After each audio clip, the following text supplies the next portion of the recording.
Hello friends, देखिए Bihar state की यहाँ पे वैकेंसीज आ चुकी हैं। जैसा कि कल ही मैंने वीडियो बना दिया था, लेकिन कुछ प्रश्न ऐसे आ रहे हैं जो कि बताना काफ़ी आवश्यक यहाँ पे हो जाता है। जैसे कि अगर हम बात करें बिहार शिक्षक भर्ती में, यहाँ पे अन्य राज्य वाले भर सकते हैं कि नहीं, पहला प्रश्न है। और दूसरा प्रश्न यहाँ पे है कि बीएड या बीटीसी वाले कौन, बीएड वाले एलिजिबल हैं या बीटीसी वाले एलिजिबल है या दोनों एलिजिबल हैं। और तीसरा प्रश्न आता है कि भैया अपीयरिंग में अगर हम हैं, मान लीजिए बीएड कर रहे हैं या बीटीसी कर रहे हैं, तो क्या हम भर सकते हैं कि नहीं। ठीक है, तो तीनों प्रश्न आपका बारी बारी से हम डिस्कस करेंगे। तो चलिए सबसे पहले प्रश्न ले लेते हैं, क्या भैया अन्य राज्य वाले इसको भर सकते हैं कि नहीं। ठीक है, चलिए स्टार्ट करते हैं। सबसे पहले देखिए अर्हता, इसी में ये चीज़ यहाँ पे नोटेड है कि आवेदक भारत का नागरिक हो।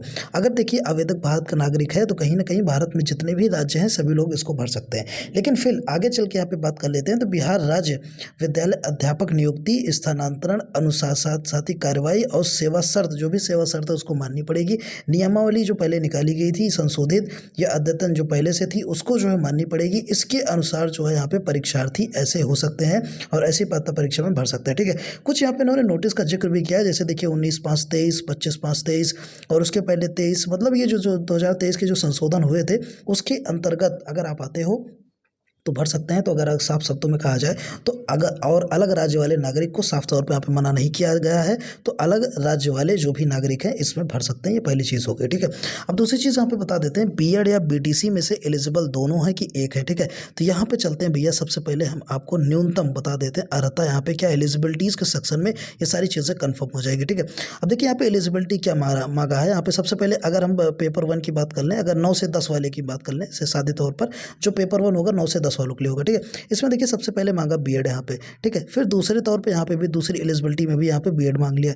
ठीक है, फिर आगे चलेंगे तो बीएड और बीएससी बीएड यहाँ पे मान लिया। देखिए बीएससी बीएड मान लिया 4 वर्षीय वाला। ठीक है, फिर इसके आगे अगर हम चलेंगे तो शारीरिक शिक्षा यहाँ पे मांग लिया। ठीक है, फिर इसके आगे चलेंगे तो यहाँ पे देख लीजिए आपको मिल जाएगा संगीत विषय, ललित कला, नृत्य, यहाँ पे भी जो है आपको जो विशेष विद्यालय अध्यापक है यहाँ पे भी बीएड देखने को, यहाँ पे भी बीएड देखने को आपको मिल जाएगा। ठीक है, तो बीटीसी का यहाँ पे जिक्र नहीं हुआ है।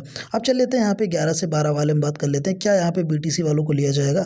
तो यहाँ पे भी आगे देख लीजिए आप लोग, यहाँ पे बीएड है और यहाँ पे भी बीएड है, यहाँ पे भी बीएससी बीएड है। तो यहाँ पे देख लीजिए एक साफ तौर पर आपको देखने को मिल गया कि जो भी यहाँ पे DLED वाले हैं, कहने का मतलब बीटीसी वाले हैं, इनकी भैया मान्यता नहीं दी गई है। सिर्फ और सिर्फ बीएड वाले या बीएससी बीएड वाले या बीपीएड वाले कह सके तो इसको भर सकते हैं, लेकिन बीटीसी वाले नहीं भर सकते। ठीक है, दूसरा प्रश्न यहाँ पे भी आपका आई होप समझ में आ गया। तीसरा चलते हैं अपीयरिंग की बात करने। ठीक है, तो अपीयरिंग की बात आपको मैं कहाँ से कंफर्म कर देता हूँ, ये चीज़ ध्यान से देखिएगा। देखिए यहाँ पे साफ तौर पे देखिए क्या चीज़ लिखा है कि जो प्रमाण पत्र मांग रहे हैं भैया 10वीं मांग रहे हैं। सबसे पहले देखिए 10वीं, फिर 12वीं, फिर स्नातक मांग रहे हैं, फिर स्नातकोत्तर का प्रमाण पत्र एवं अंक पत्र मांगा जा रहा है यहाँ पे। ठीक है, फिर बीएड का प्रमाण पत्र यहाँ पे मांगा जा रहा है।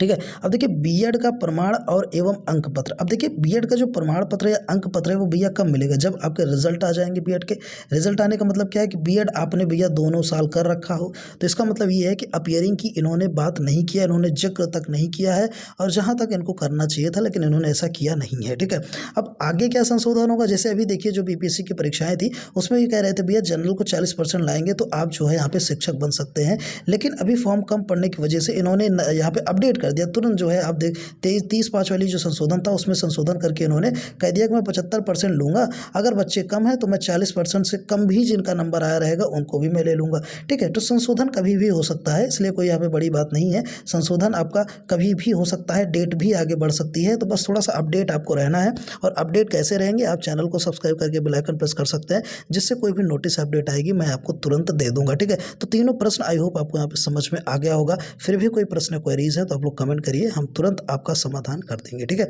टेलीग्राम ज्वाइन कर लीजिए, वहाँ पे नोटिस एंड अपडेट्स मिलती रहेंगी। और बीपीएससी अगर आपने फॉर्म भरा है तो तैयारी आप कर सकते हैं, साथ ही साथ सीटेट अगर आप यूपी का देना चाहते हैं तो उसमें भी आप तैयारी कर सकते हो। ठीक है, मिलते हैं नेक्स्ट वीडियो में। Thanks for watching.